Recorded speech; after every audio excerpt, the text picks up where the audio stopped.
Hello friends, मैं हूँ रचना और स्वागत करती हूँ आपका अपने चैनल गार्डनिंग विद रचना में। फ्रेंड्स, सितंबर का मंथ गुलाब के पौधे के लिए बहुत ही इम्पॉर्टेंट मंथ होता है, क्योंकि इस समय पर जब मौसम में अचानक बदलाव होना शुरू होता है तो आपके गुलाब के पौधे में भी नए नए बदलाव दिखने लगते हैं। पौधे में कई तरह की समस्याएं आनी शुरू हो जाती हैं।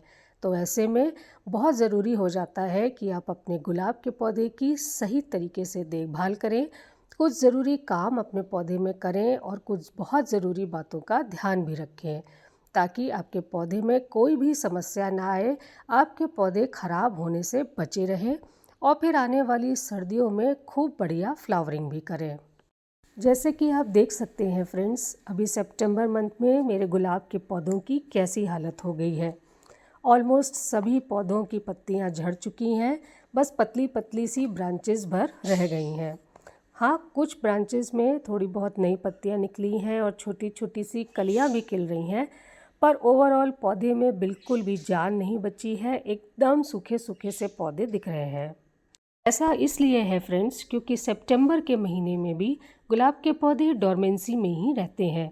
कोई भी एक्टिविटी पौधे में इस समय पर नहीं होती है और हमें भी उनको पूरा सितंबर बिल्कुल भी छेड़ना नहीं है। वो जिस भी कंडीशन में है उन्हें अभी वैसे ही रहने देना है।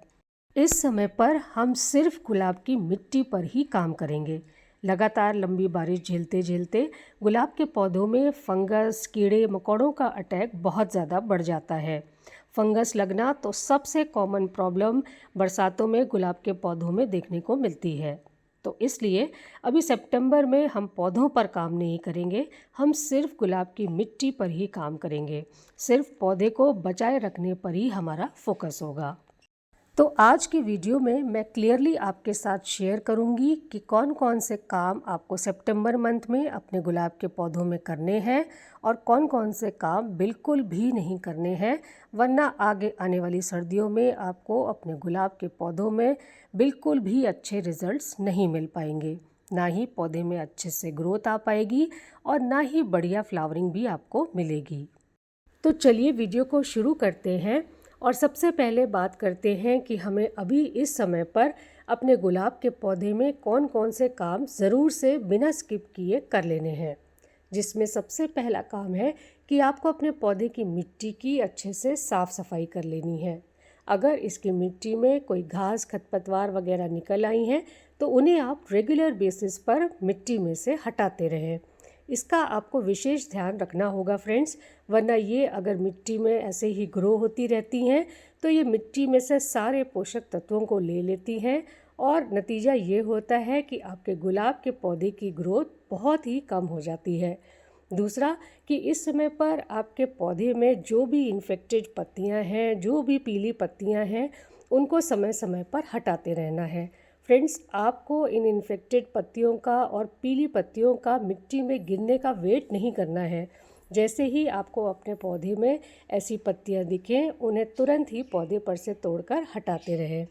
फूल भी जो आपके पौधे में सूख कर गिरते रहते हैं, उनको भी आप समय समय पर मिट्टी में से ज़रूर से हटाते रहें।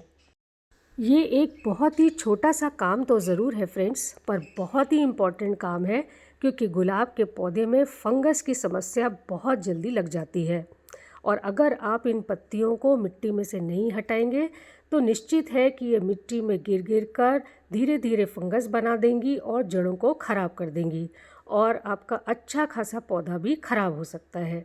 तो इसलिए हर कुछ दिन में जब भी आपके पास समय मिले, आप पौधों पर से और मिट्टी में से सारी सूखी, पीली और इन्फेक्टेड पत्तियों को हटाते रहें। अब दूसरा ज़रूरी काम है गुड़ाई का। जैसे ही बारिश बंद हो और मिट्टी सूख जाए, तब आपको अपनी मिट्टी की अच्छे से गुड़ाई करनी है। अक्सर लंबे समय तक पानी गिरते रहने से कई बार मिट्टी बहुत सख्त हो जाती है, तो उस समय पर मिट्टी में गुड़ाई की ज़रूरत होती है। गुड़ाई आप कर देंगे तो धूप और हवा जब पौधे की जड़ों तक पहुंचती है तो जड़ें एक्टिवेट हो जाती हैं और बेहतर तरीके से काम करने लगती हैं। जैसे जैसे मिट्टी सूखती जाती है, नीचे अगर मिट्टी में या जड़ों में कहीं भी थोड़ी बहुत भी कीड़े मकोड़े या फंगस लगी होगी तो वो भी धूप मिलने से नेचुरल तरीके से ख़त्म होते जाएंगे आपको कोई भी फंगिसाइड पाउडर का इस्तेमाल नहीं करना पड़ेगा। तो गुड़ाई आपको समय समय पर जब भी आपके पौधे की मिट्टी सूखी हुई हो रेगुलर बेसिस पे करते रहना है। नेक्स्ट पॉइंट है कि अगर आपको अपने किसी भी गुलाब के पौधे में रिपोर्टिंग की आवश्यकता लग रही है तो ये बिल्कुल राइट टाइम है जब आप अपने गुलाब के पौधों को रिपोर्ट कर सकते हैं। इस समय पर रिपोर्टिंग करने से जड़ें बहुत ही आसानी से सेट हो जाती हैं और बहुत ही जल्द ग्रो भी करने लगती हैं। तो फ्रेंड्स, ये तो थे वो काम जो कि आपको अपने गुलाब के पौधे में सितंबर मंथ में ज़रूर से कर लेने हैं। और अब उन कामों के बारे में बात करते हैं जो कि आपको अभी बिल्कुल भी नहीं करने हैं। फर्स्ट पॉइंट है कि इस समय पर आपको किसी भी तरह की कटिंग या प्रूनिंग का काम अपने पौधे पर बिल्कुल नहीं करना है। अब क्योंकि अभी भी थोड़ी बहुत बारिश चल ही रही है, तो आप जब कटिंग अपने पौधे में करेंगे तो फंगस लगने के चांसेस बहुत ज़्यादा हो जाते हैं। पौधे में डाईबैक की समस्या भी आ सकती है। तो दूसरा कारण कटिंग प्रूनिंग का काम ना करने का ये भी है कि प्रूनिंग के बाद पौधे में जो नई ब्रांचेस आएंगी वो बहुत ही पतली पतली सी आएंगी, ना ही वो हेल्दी होंगी और ना ही उनसे बढ़िया फ्लावरिंग भी आपको फिर मिलेगी। तो इसलिए आपको अभी इस मंथ में ये काम बिल्कुल नहीं करने हैं। अब नेक्स्ट पॉइंट है कि आपको अपने पौधों में डेड हेडिंग का काम भी नहीं करना है। अभी जो भी छोटे मोटे फूल आपके पौधों में खिल रहे हैं उन्हें ब्रांचेस पर से तोड़ना नहीं है, उन्हें वैसे ही लगा रहने दें। इनफैक्ट फूल खिलकर जब सूख भी जाएं तो भी उन्हें पौधे पर से हटाने की कोशिश ना करें, क्योंकि आप जहाँ से भी इन फूलों को या तोड़ेंगे या कट करेंगे तो वहाँ पर फंगस या डाईबैक की समस्या लगने का खतरा बढ़ जाएगा। तो इसलिए अभी आपको अपने गुलाब के पौधों में पूरे सितंबर ना ही कटिंग, ना ही प्रूनिंग और ना ही डेड हेडिंग का काम करना है।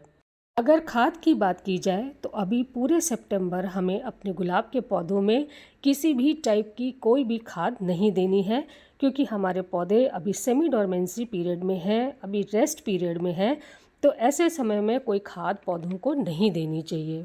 अक्टूबर में जब हम इनकी अच्छे से कटिंग प्रूनिंग करके एक बढ़िया खाद इनको देंगे तो पौधे की जड़ें उस खाद को तेज़ी से एब्जॉर्ब करेंगी और पौधे में नई नई ब्रांचेस आने लगेंगी। और जो नई ब्रांचेस आएंगी वो खूब मोटी मोटी और खूब तगड़ी आएंगी, जिससे कि आने वाले सीज़न में भी आपको फिर खूब बढ़िया फ्लावर्स मिलेंगे और खूब बड़े बड़े साइज़ के फ्लावर्स मिलेंगे। तो फ्रेंड्स, ये तो थे वो सभी काम जो आपको अभी अपने पौधों पर करने हैं और साथ ही वो काम भी जो कि आपको बिल्कुल भी नहीं करने हैं। इस समय पर हमारा मेन फोकस अपने पौधे को खराब होने से बचा कर रखने का है। फ्रेंड्स, इस समय पर गुलाब के पौधों में पेस्ट अटैक, फंगस और डाईबैक की समस्या बहुत ज़्यादा आती है। तो बहुत ज़रूरी है कि हम अपने पौधों को इन सभी समस्याओं से बचा के रखें। तो उसके लिए आप हर हफ्ते किसी फंगीसाइड या पेस्टिसाइड का इस्तेमाल अपने पौधों पर ज़रूर करिए। इसे मिट्टी में भी डालिए और पौधों पर अच्छे से स्प्रे भी करिए। जैसे इस बार मैं ये साफ़ पाउडर का इस्तेमाल कर रही हूँ। आप चाहें तो कॉन्फिडोर या फिर इमिडाक्लोप्रिड का भी इस्तेमाल कर सकते हैं। बस ये फंगिसाइड या पेस्टिसाइड का इस्तेमाल आपको हर वीक करना होगा और सेम चीज़ हर वीक नहीं देनी है फ्रेंड्स, ऑल्टरनेट करके दीजिए। अगर इस वीक साफ़ दिया है तो अगले हफ्ते आप कॉन्फिडोर दें। अगर ये पैटर्न आप फॉलो करेंगे तो आपको रिजल्ट्स बहुत बेहतर मिलेंगे, पौधे में कोई भी समस्या नहीं आएगी। तो फ्रेंड्स, आज के वीडियो में मैंने आपको अपने गुलाब के पौधे की सितंबर मंथ की केयर के बारे में डिटेल में सब कुछ बताया है। उम्मीद करती हूँ आपको मेरा आज का ये वीडियो पसंद आया होगा। अगर पसंद आया तो काइंडली मुझे लाइक करें और अगर आप मेरे इस चैनल पर नए हैं तो काइंडली मुझे सब्सक्राइब करें। Okay friends, thank you.